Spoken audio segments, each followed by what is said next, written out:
अवाम चंद माह में नई हुकूमत का इंतखाब करेंगे। निगरान हुकूमत का मैंडेट आम इंतखाबात के शफाफ इंतखाबात यकीनी बनाना है। निगरान वज़ीर आज़म का न्यूयॉर्क में थिंक टैंक से खिताब। मुस्लिम लीग नून की chief organizer Maryam Nawaz London पहुंच गईं। रिहाइश गाह के बाहर खड़े सहाफ़ियों के सवालों के जवाब से गुरेज। रिपोर्टर को बाद में बात करने का कहकर घर चली गईं। ये कयास आराइयां हैं कि नवाज शरीफ की तकरीर के बाद शहबाज शरीफ को लंदन आना पड़ा। बहुत सी ऐसी बातें होती हैं जो फ़ोन पर नहीं की जा सकती। मुलाकात करके बात करना बेहतर होता है। ख्वाजा मोहम्मद आसिफ की program live with Adil Shahzeb में गुफ्तगू।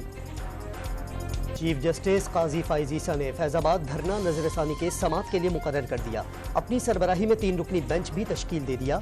बेंच में जस्टिस अमीनुद्दीन खान और जस्टिस अतर मिनुल्लाह शामिल। 28 सितंबर को समाअत करेगा।